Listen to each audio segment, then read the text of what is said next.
Hey everyone, it's Tom Seymour with VHS Massacre Radio. I'm here with Mr. Chris Ferry. Hello. So we were just watching a rough cut of VHS Massacre 2, and it seemed to evoke certain things in you with your film career and things that you've gone through and different subjects. So I thought it was a good opportunity to talk with you about the film and your own experiences. Absolutely.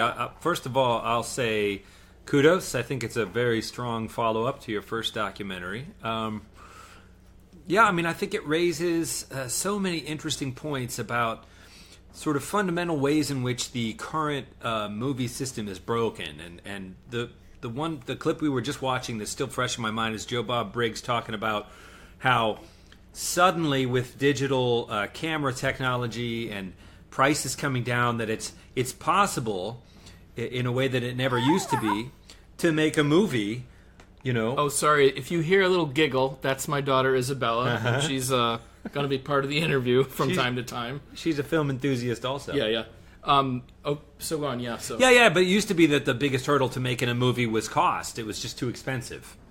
And then suddenly you could make a film on the cheap for $20,000. You could buy all the equipment you could ever want, and so then the expectation would be like, wow, okay, now that it's affordable, now that the hurdle's out of the way, we're going to see this explosion of great content. And in fact, that has not happened.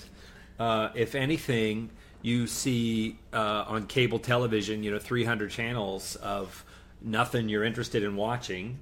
And the streaming services have all moved to a TV format where they are now producing things, and the studios are producing fewer and fewer films.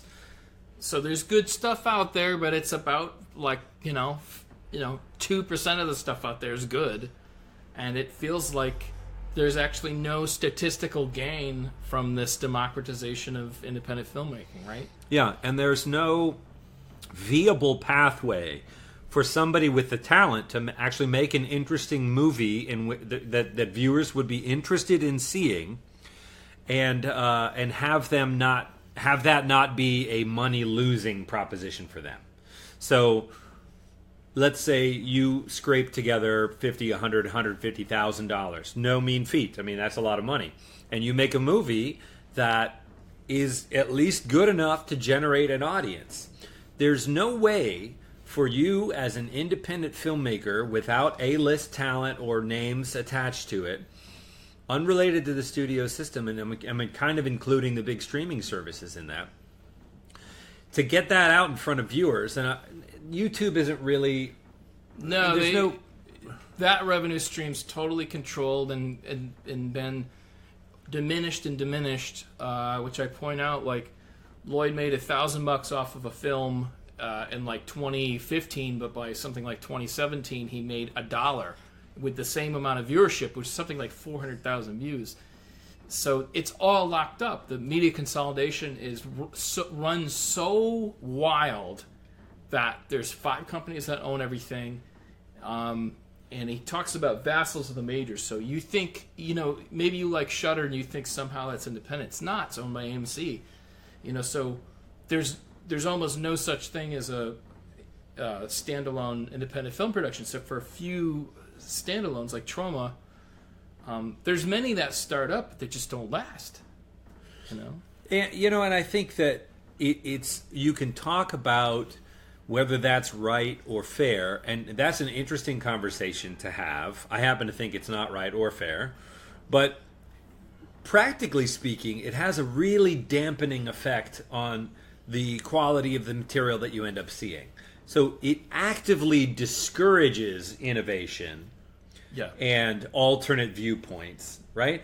I think one criticism of fringe movies and low-budget movies and even exploitation movies, as you get into in the documentary, is that they're sort of shock for its own value. They don't have anything to say, or the low quality of some aspects of the film discredit any of the more taboo topics that the film raises, right? It's easy to say, well, we're not going to look at this through a lens of women's issues because the sound quality is lousy and the acting is hammy and the script is kind of... Right?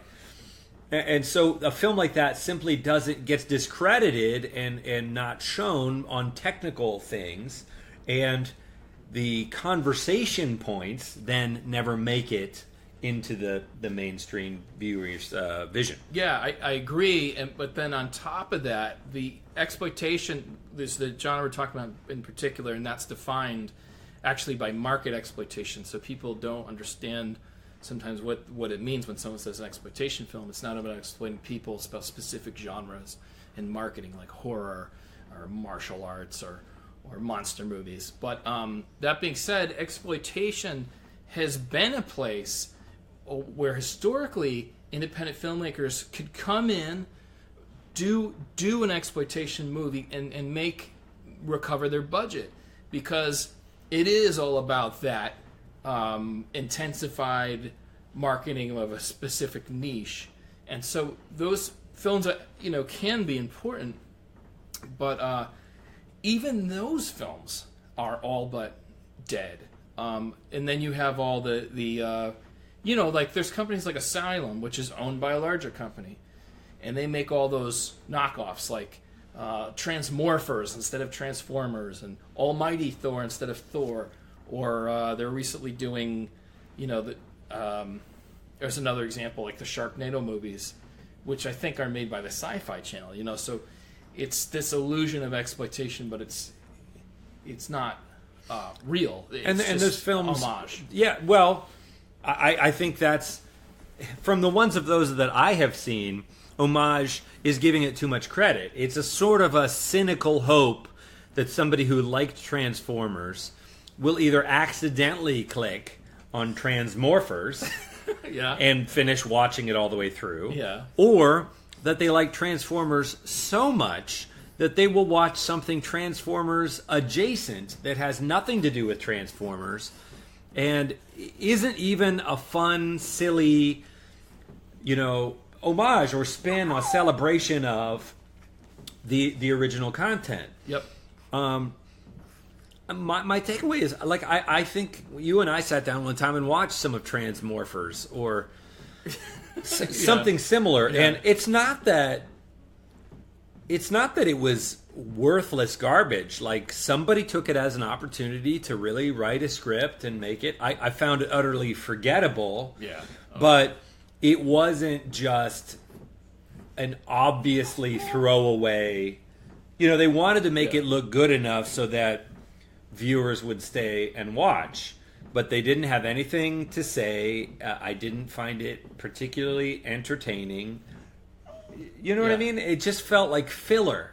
Yeah, and that's, I think, it sort of, that stuff tends to be soulless because it's still made corporate. And you can't, you can't put all exploitation up on a pedestal. Some of it's tasteless and all that. But, the Legacy is that sort of Easy Rider type, progressive film where there's social commentary, or Night of the Living Dead is a great example. But in that, you can't deny, like, the, ridiculous, like, nunsploitation and, I can't think of, like, the wolf women of the Third Reich, stuff like that. Where, which I don't mind. I think they have character too, but I think... Well, at least if the title is Wolf Women of the Third Reich. Right. It's a little bit like Snakes on the Plane. Right, if you walk out of Snakes on the Plane or Wolf Women of the Third Reich complaining that you didn't get your money's worth because, you know what you bought a ticket for. Right. Like, what did you think you were going to see? Sophie's Choice? It's called Wolf Women of the Third Reich. Yeah. I think that's the title. If something like that. But it's great. If that's not the title, that's a great title. You should make that. I think you're right. I think that's what it is. It's like, these movies that come out, like, I'm trying to think of another one. There's one called Velocipaster, and it just looks a little too contrived. Great title, but it looks a little, and it's going to be sterilized. There's probably not any nudity. There's probably not any controversial violence or anything. It's really been sterilized because it's somehow it's exploitation made for the widest audience, which is a little boring. It's funny because those movies feel to me. If you make a movie called Velocipaster, I mean, you're really stuffing you're stitching together two concepts for the sake of a sort of a pun. For a title, yeah. Yeah, and my expectation is that is going to be very difficult to carry through. That's a movie that started with a title. Yeah. And it's going to be very difficult to carry that through every other element of a film. Like, if you could, I would like to see that movie. Yep. But it's probably just a bunch of baloney that they thought would make a neat box cover with that title. Yeah. I mean, I watched a movie, a Scandinavian film called Wolf Cop, and it was it was actually funded by the Canadian government. So in a way, it wasn't like it wasn't a giant corporation doing it, because it was an independent filmmaker who won this contest. But it felt kind of sterile, even still. It felt like, you know, I don't want to say politically correct, but kinda like this idea of making like something horrific like safe. Just feels very, I don't know, there's something that's a little lame about it. Well, so this is complete tangent, but that I have not seen the film. I don't know anything about it other than what you're talking to me. But for example, if you and I, assuming this film hadn't been made, if you and I were going to make a film called Wolf Cop now, I'm just pitching a mythological whatever. Yep. I'd be like, okay, so he's a werewolf and he's a cop. And we have so much fertile ground right now to play with. The police and perception of the police and race relations with police and police in these sort of extremely troubling shootings then having no repercussions and the polarization. Like, he is a cop who genuinely wants to serve and protect, but he is also a werewolf and fundamentally a threat to humanity. He's both things, and I think that's such really fertile ground to start a movie and writing a script. You're like, oh, this can be great. It can be both. They don't do any of that, but anyway. But they could have. My point is that might have been a really interesting movie to talk about with great entertainment value. And look, I mean, I'm glad, just to sort of be on the record, I'm glad that Wolf Cop exists. Like, and I'm glad that VelociPastor exists. Like, I'm all for those fun titles. But I think you bring up a good point of really trying to do something with it.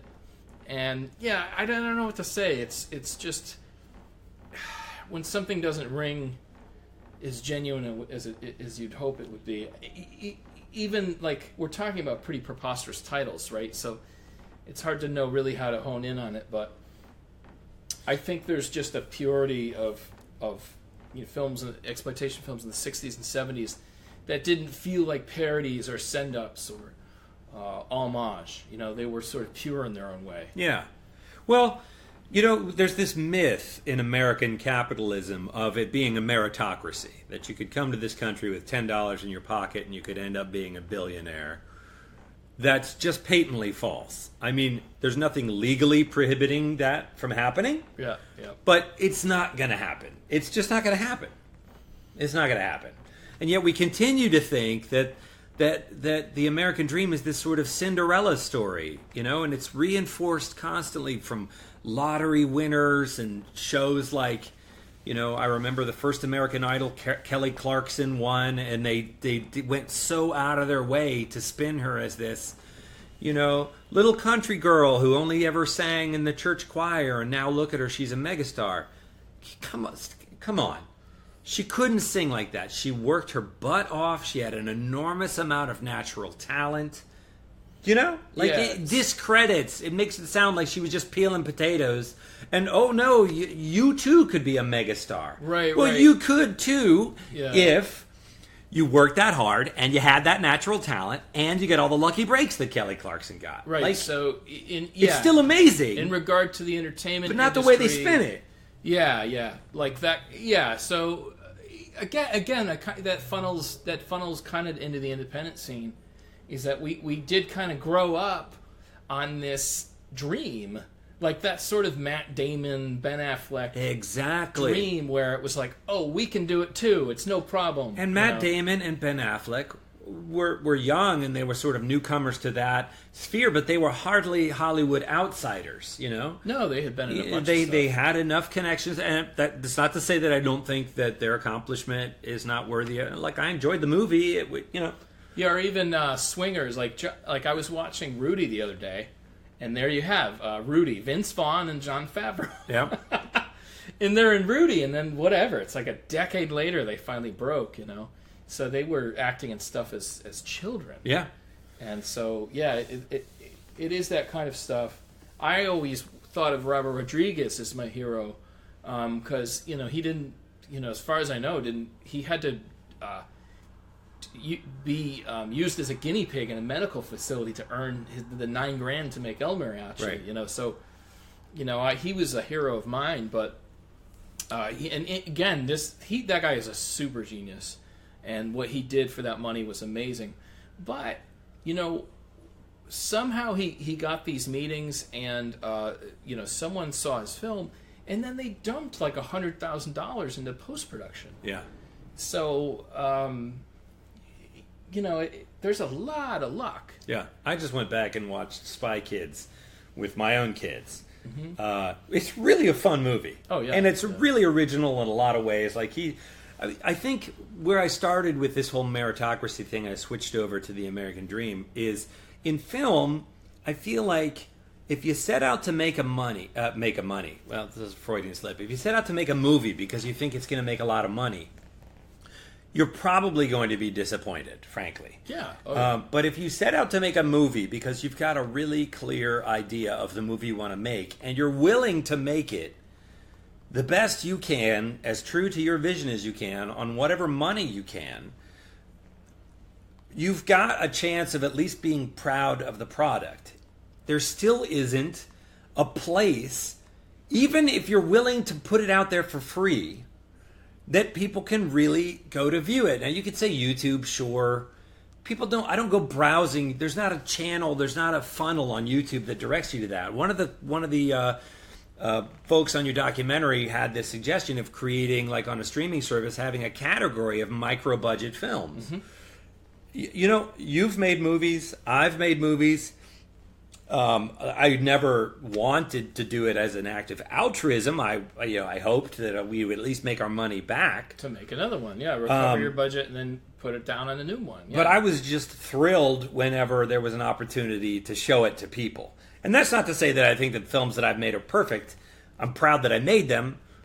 But it's about getting it out there. And I feel like if there was a way, it wouldn't cost the streaming services anything. No, and the thing, too, is that a lot of what has happened in the last 10 or 15 years is people like you and I, who are a few rungs up on the ladder of the independent film scene, like you produced and acted in several films. One of them went to Sundance. I've produced nearly 20 features now, directed 10. And in a lot of my films were sold. Like most of my films were sold to just distribution companies. So what has happened I'd say even in the last 5 years, is everyone has been zeroed out. So I'm fighting in the same guy as who does a YouTube video of a guy getting kicked in the balls, and there's almost nothing in the middle. And then there's the 5. Media conglomerates, and they're hundreds of vassals that make all the money, and I think that's the most demoralizing part of it for me. Yeah. I think the bitterness on it is that it just feels like it doesn't have to be this way. Yeah. There's always been fat cats who are trying to make more money, and I think that's just kind of capitalism. Money has this kind of corrupting influence on the brain. It's dragon sickness. Mm-hmm. You get addicted to the money, and then you start thinking you deserve it, and you start sidelining your own ideals because the possible money you're going to make from the money you're spending is already spent in your mind, and so that's always been the case. But I think it has. The idea of breaking up, it's now consolidated to such a degree that I feel like we're a stone's throw away from there being, like, let's just say it's Disney. Disney acquires Netflix and Disney acquires Hulu, and then the next thing you know, these companies all still appear to be companies, but they're really all subsidiaries of one company. Yeah, it could very well be, it could be Disney, Google, and Amazon.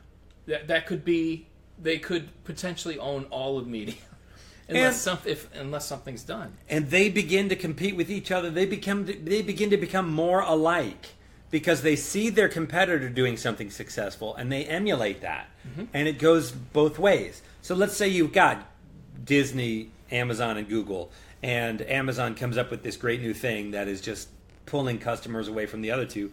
Both of those other two are going to rush to create something that looks and feels very similar to try and get those customers back.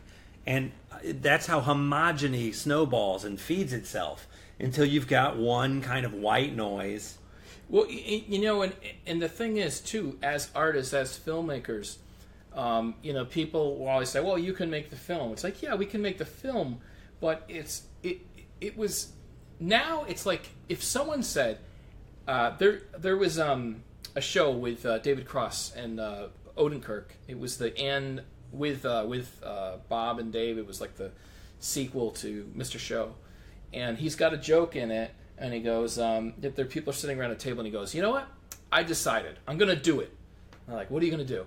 I'm going to start my own cell phone company, and I'm like, that's what it's become. It's like, okay, look at these films. You need like about a $300 to $400 million machine to make a Hollywood film.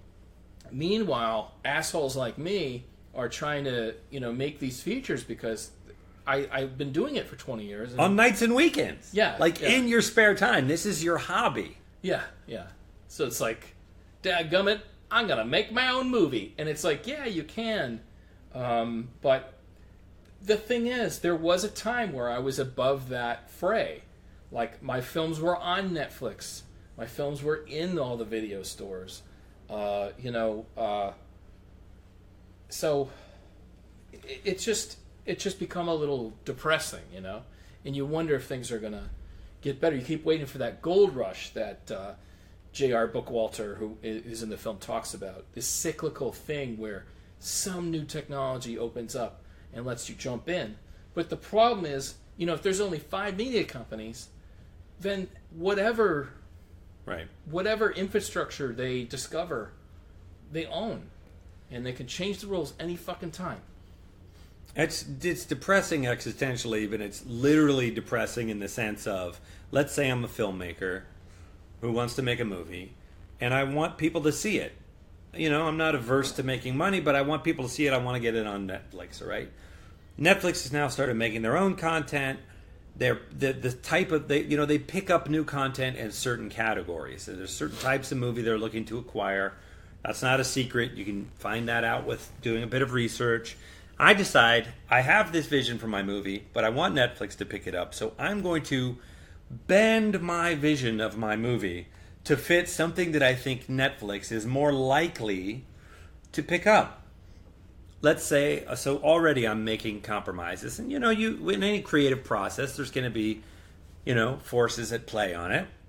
Let's say I make it, and then Netflix looks at it and they say, well, we really like it, and we'll pick it up, but we want you to change the title, and we want you to change the ending. Cut the ending.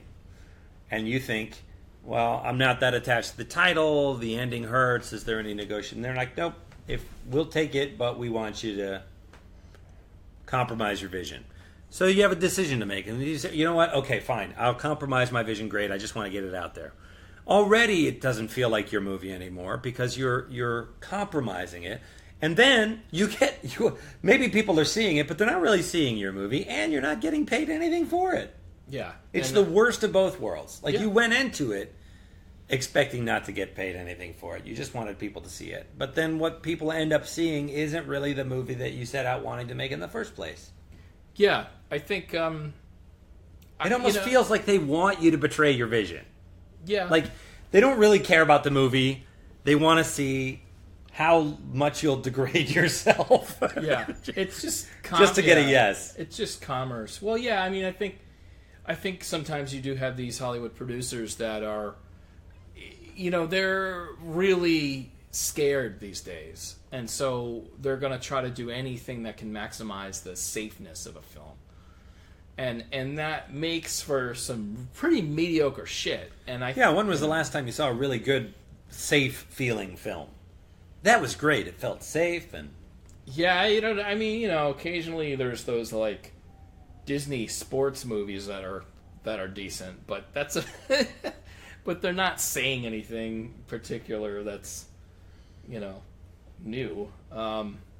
So yeah, I mean, so in regard to the film, yeah, any other thoughts on it that reflect on some of the stuff you've been through? I think it's really timely. It's definitely raising some points and some topics that are extremely relevant. It's a great follow-up to your first one, which is about the shift from digital media, from analog, physical media to digital. And this one is more about now that streaming has become the de facto thing, what's happening in the machinations of the bigger picture. So it's extremely relevant. I mean, we had a similar situation with Salvage, went to Sundance. Everybody's just blowing these, sparkly clouds of hope in your ear about how much money it's going to make. And in the end of the day, you do sell it, but you just get stiffed. The distribution company tells you that you haven't made any money, and you essentially have to hire a lawyer to chase it down, and the lawyer's expensive, and you very quickly do the math and get to the point where you're going to spend more money chasing what they owe you than they actually owe you. And they know that from the beginning. Yeah. Like if there's probably like some kind of actuary table they've done. So, yeah, and it makes me feel a lot of angry things, but what it doesn't make me feel like is running out and making another movie. Because I'm like Lucy with the football. I'm like, I promise I'm not going to pull it away again. Yeah, you are. Of course you are. That's how you make your money. Yeah, and I don't know. Sometimes I look at the way that films are made, and I was thinking, films have got to be the best way to launder money. Films and casinos, because I mean, nobody keeps itemized receipts of every expense. Itemized receipts. We spent $200 million on this thing. Really, it looks like shit. It's like, oh yeah, and we made $400 million. Oh really? Yeah. We made there's $400 million worth of tickets being sold. Okay, some of these films, you wonder like how successful they really are. Yeah, and where the money goes. I feel like Bob Briggs made a good point in your documentary too. That is a pet peeve of mine. It's sort of like now that everybody can make their own movie, they think they don't need to go to film school or know what they're doing. They're just gonna start shooting with their cheap digital camera, and it's gonna be great. And why don't people love this magnum opus when they don't know the basics about setting up a shot and lighting it and sound and sound design, set design? It's a weird. You're in a weird arena, because I notice this because I teach film at a CUNY school, and what you have is when a person doesn't know what makes a film good, what makes lighting good, what makes audio good, how to break down a scene, then they don't necessarily recognize it in other work either. So they can make a film, and they're like, I don't understand. This is amazing. Why don't people get it? And it's because they literally are ignorant of the nuts and bolts of the technical filmmaking, and so like they don't know what they don't know, and that's a real hurdle to get over. And sometimes when you're teaching these students, they get exhausted. They get frustrated. Like, oh my god, it takes 6 hours to shoot this one scene. Forget it. It's like, well, that's what it is, And you have to know what it is you're trying to get. I mean, maybe it doesn't take 6 hours to shoot that scene, but maybe it does, and it's simply because you haven't gotten what you want and need to get out of it yet. Right. Yeah. Why are we doing a 15th take? For very specific reasons. It's not that what you've been doing is not right. I'm not seeing that thing I need to see out of this scene. The camera movement isn't perfect, or I can't get this guy to stop overacting, so I'm going to wear him down. And the 15th take, right. He's going to give me the energy. He's going to get so frustrated that he snaps, and then you're like, now do it now, and you'll get it. Yeah. So it is fascinating. I don't think this is any new discussion. It's like, I think, as you learn more about filmmaking, your youth is always a little impatient with that kind of thing.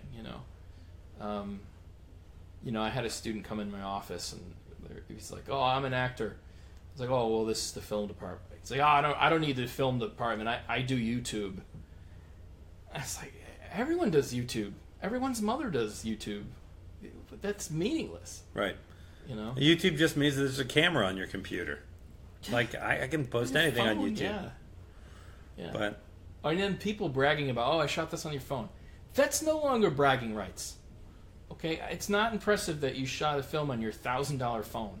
That's meaningless. If you show me a really interesting, really engaging, really original,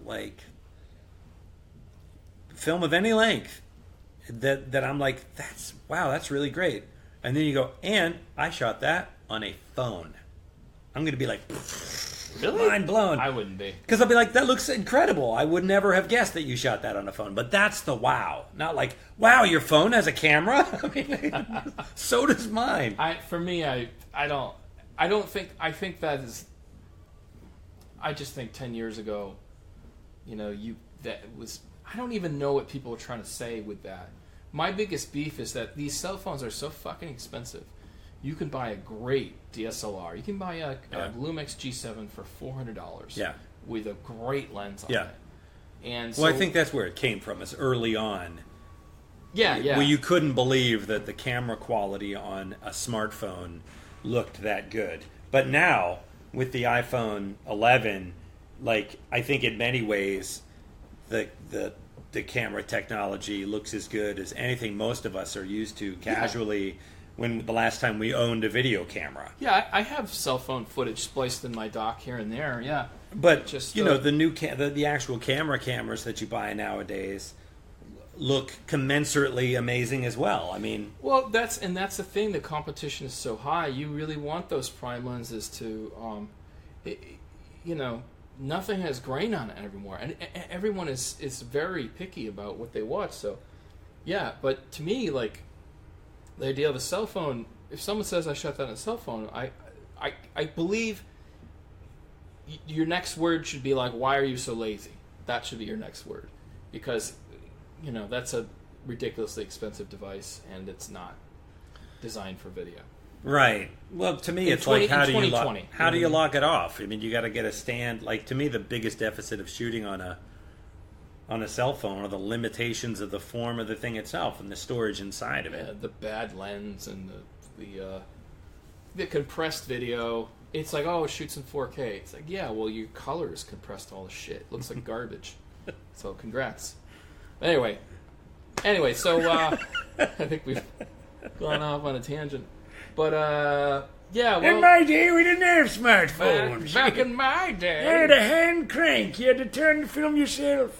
So, yeah, anyway. Well, thanks for checking out the movie, and... It's great. Check it out yourselves. It's called VHS Massacre 2. That's TOO. Like Teen Wolf 2, yeah. Like also. Yeah. Okay, well, thanks for listening. I'm your host, Tom Seymour. And I am your guest, Chris Ferry.